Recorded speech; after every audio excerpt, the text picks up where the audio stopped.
tonight meet a priest who is a real family man.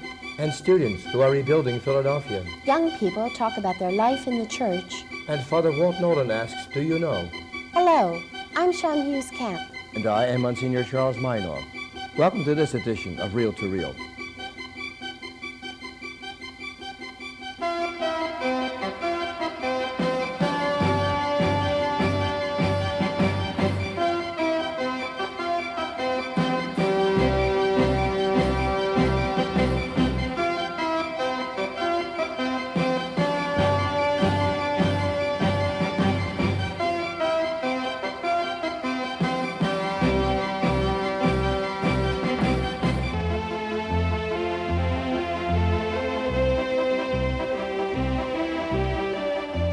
Monsignor, with all of your work throughout the diocese, I guess you've gotten to meet a lot of different priests. Many of them.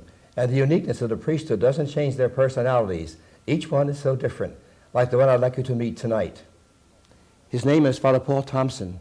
He is a priest of a different calling. He has grown, changed, and surprised many people by the way he followed his dream. I was asked by many people, what's going to happen to Paul after he's ordained a priest? My answer was that he's going to be a priest in our diocese. Then the hesitation would come and they say, yes, but what about Mildred? Well, I said, she's part of the package. She comes with Paul and we're delighted that she does. My head you have anointed with oil, my cup is overflowing. It's a dream come true. Mrs. Mildred Thompson finds herself in an unusual position. She is the wife of Father Paul Van K. Thompson, recently ordained a Roman Catholic priest here at Saints Peter and Paul Cathedral in Providence by Bishop Louis E. Gelano. The ordination you witness today is exceptional, even historic, in that our ordinand, Paul, who, already blessed in a lifelong sacramental grace of holy matrimony, now, by the call of the bishop and the Holy Father, undertakes another sacramental commitment in the Catholic priesthood. Lord have mercy. Father Thompson's ordination is possible because of a papal dispensation for American Episcopalian priests wishing to join the Catholic Church. But the real beginning of this ceremony goes back 34 years, when Thompson left the Episcopalian priesthood and became a Catholic with his wife and family. I was brought up in what they call high Episcopal tradition. That's very, very close to the Roman Catholic. And I think that probably the main difference between the two was, at that time anyway, the question of the authority of the papacy.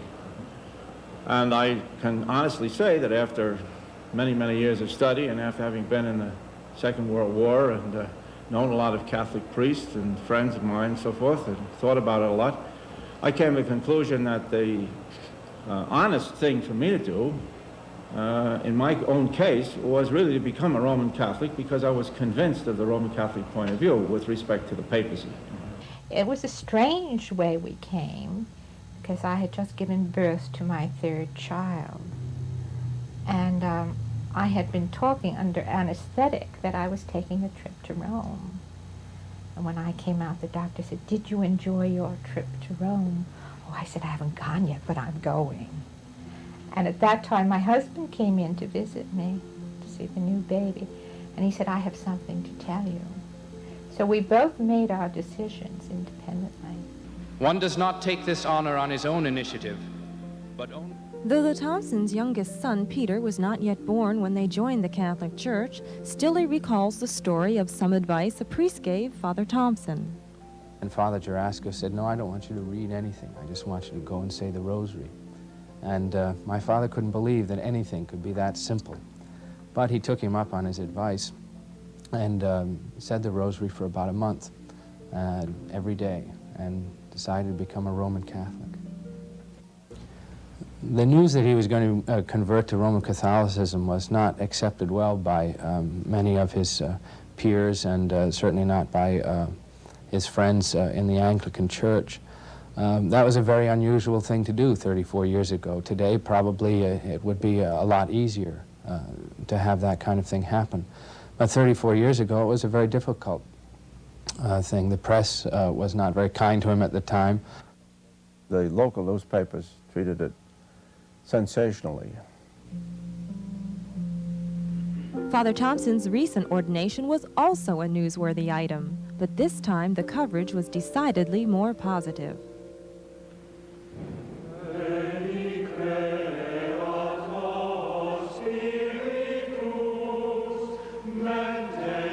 The liturgy of ordination is probably one of the most beautiful liturgies in the church.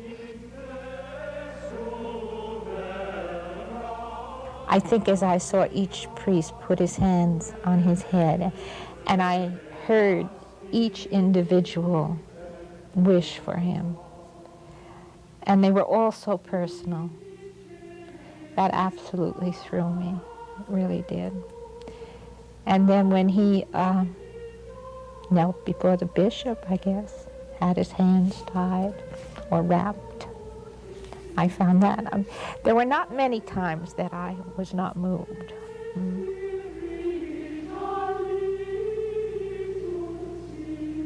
Because most of the priests that were there I had known since I was a little child, and have been friends with both my father and mother for many, many years. So that as they passed by him, and particularly when they gave the kiss of peace and recognized each other, and I think a lot of flashbacks and memories went through everyone's mind.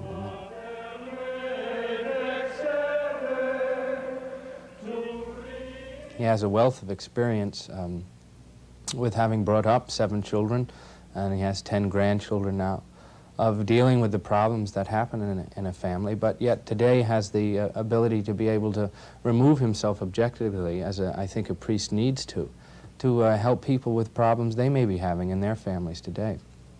So I think that's an invaluable thing that he brings to his ministry.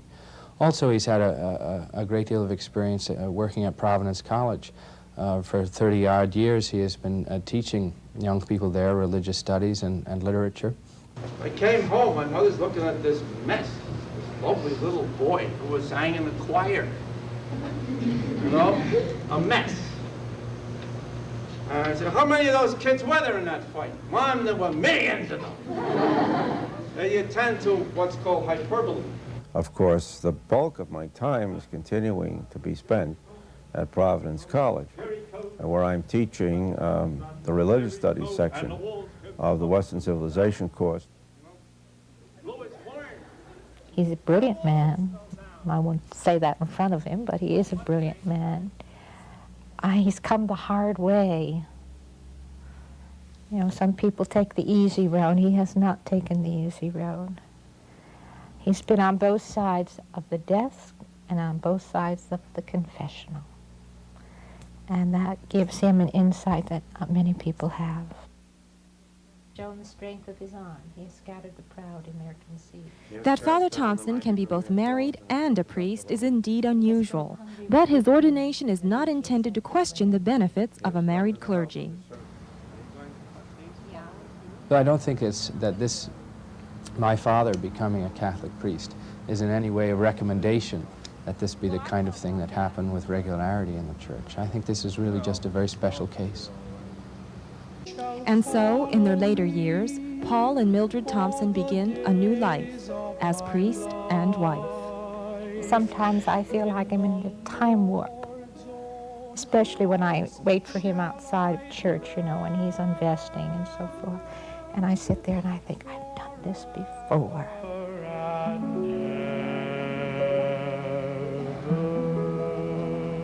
A little background on that story. Father Thompson was ordained by reason of a special dispensation from Rome. These temporary dispensations are allowed to priests in various areas, and they are granted by our Holy Father the Pope, who himself determines the duration. Stay tuned. There's lots more Reel to Reel. Coming up, we talk to young people about the church, and Father Walt Nolan joins us.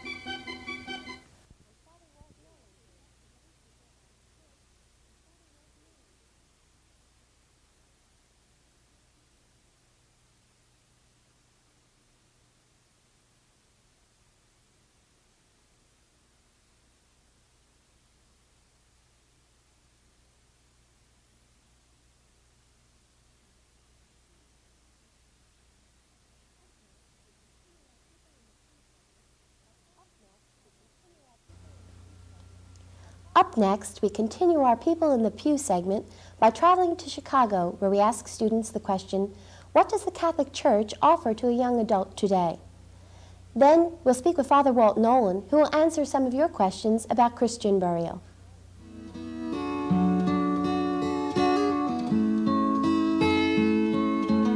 With God's grace, I expect to be bishop of this archdiocese for many more years.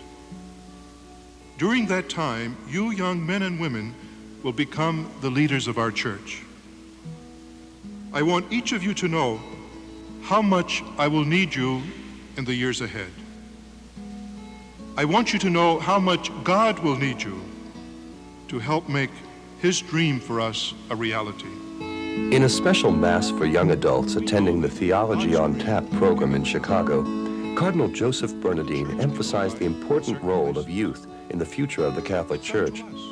After Mass, we asked participants to describe just what the Catholic Church has to offer them as young adults.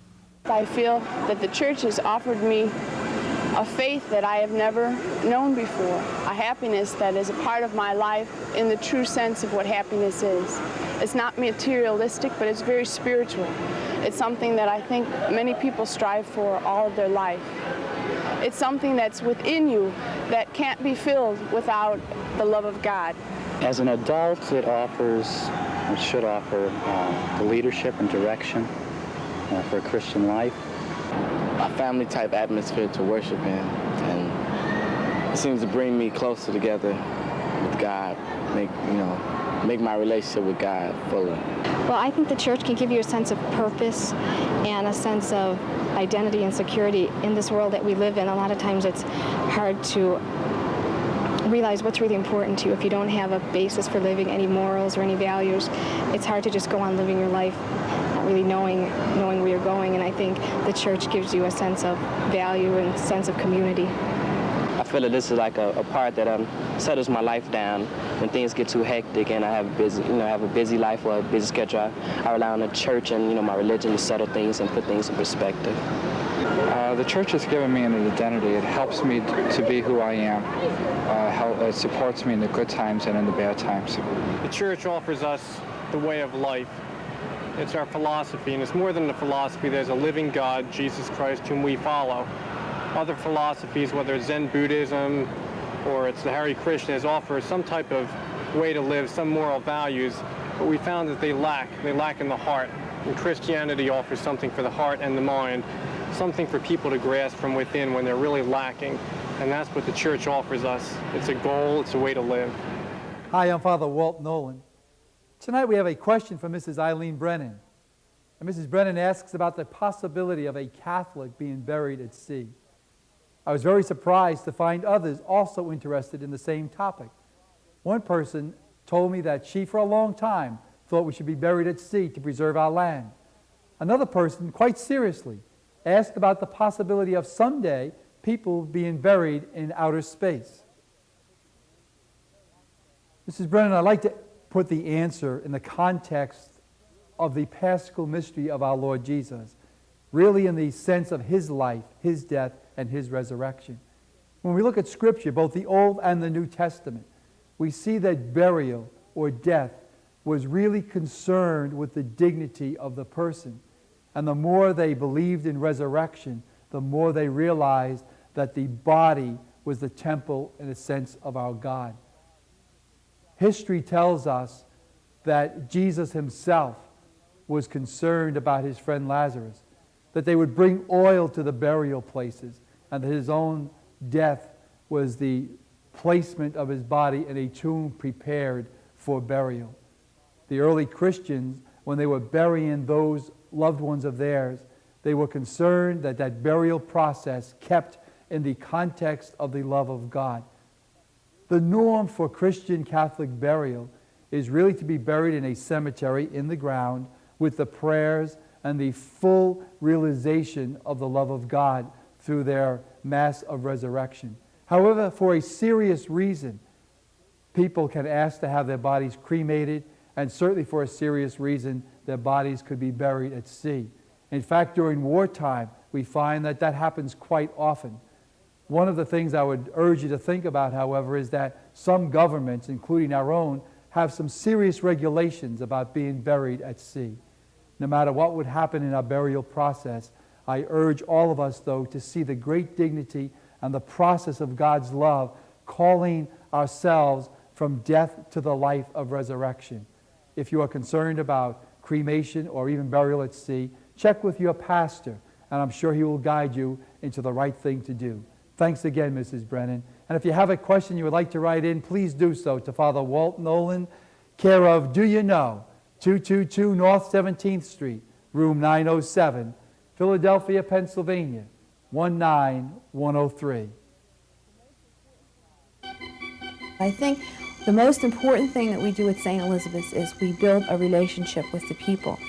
I think that the people in the homes just enjoy having young people around.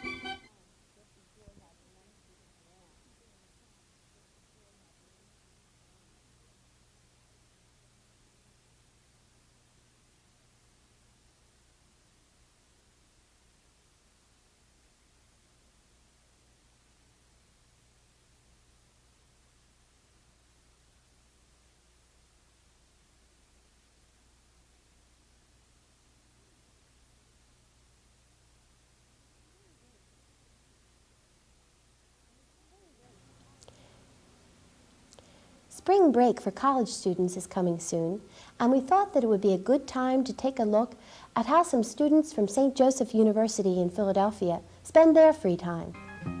Come sing me sweet rejoicing, come sing me love. We're not afraid of voicing all the things we're dreaming of.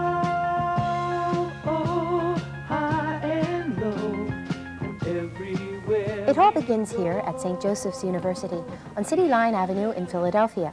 Here, students come from all over the East Coast to study theology, English, science, business, and a host of other subjects. But it ends here, in a North Philadelphia home, where some of these students come to share their energy with people they've never met, learn about lifestyles very different from their own, and build a community of caring.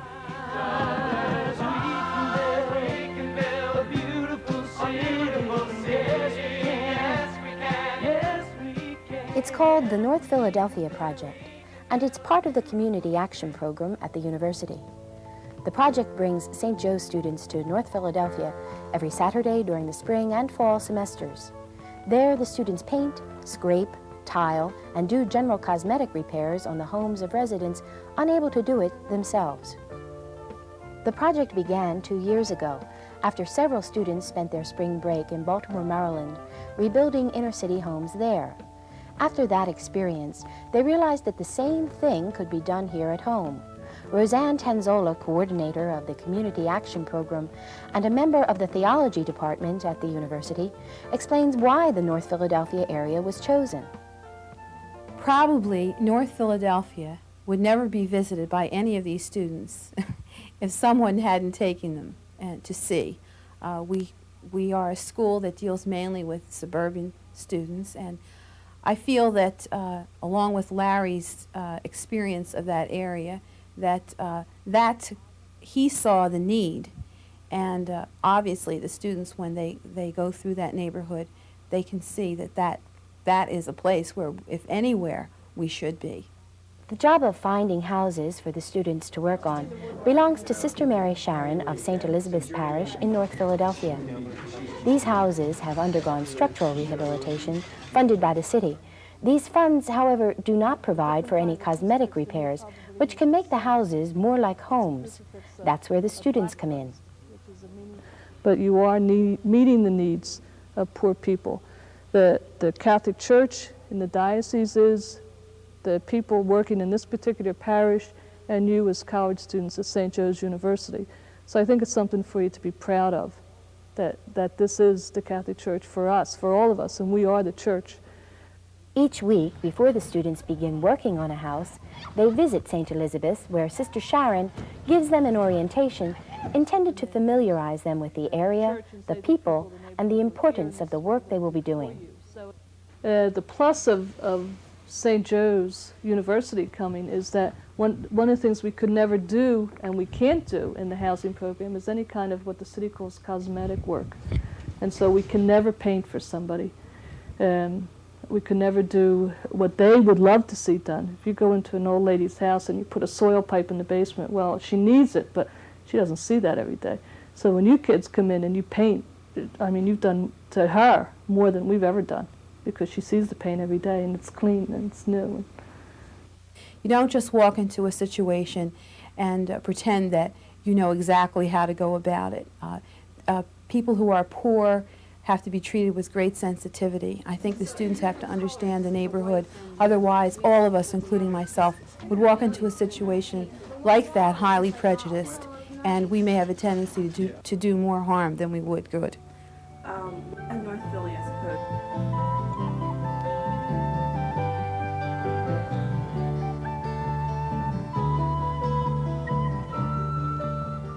So far, over 14 homes have been completed, and more than 200 students have been involved in the project.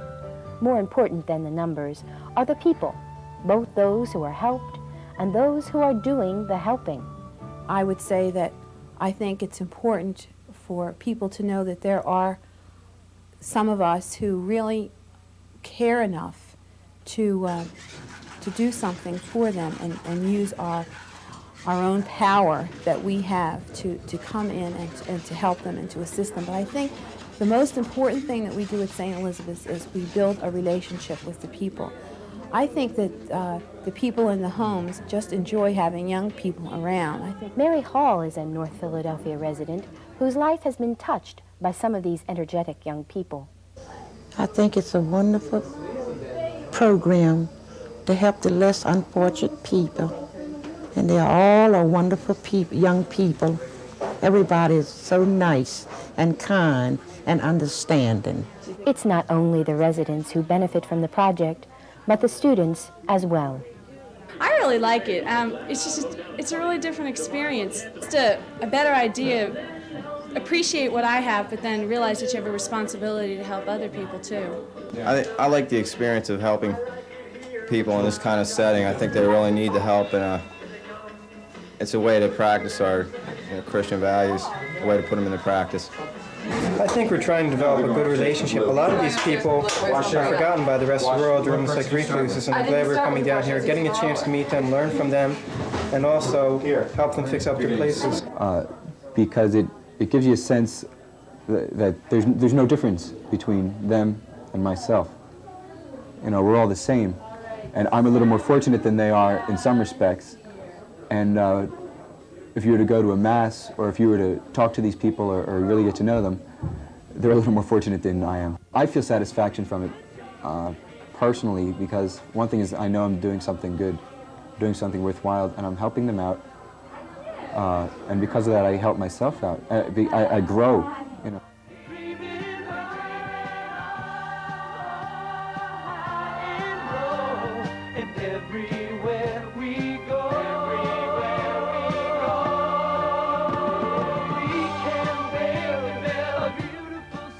I would say that fixing their homes is an excuse to really get there and to let people know that they're not alone and that people are willing to share some of the pain that they have in their lives.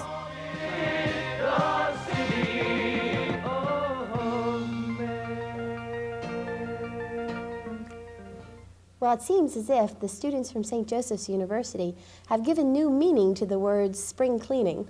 And spring cleaning brings out the idea of clean up. And without intending too much of a pun, I'd like to clean up one idea about the priest and marriage. We are invited to priesthood as celibates. That doesn't say the church cannot invite married men to become priests. Next week, we'll visit the Bay of the Mother of God and see how it is being destroyed by man. But we'll also see communities being built by the church. We'll share the Native American art of Ted DeGrazia, Hear from Father Joe Martin about the pain in our lives. And critic Mike Gallagher takes a look at a popular TV series. We're glad to have met you on Reel to Reel. Good night, and God bless you. See you next week. Good night.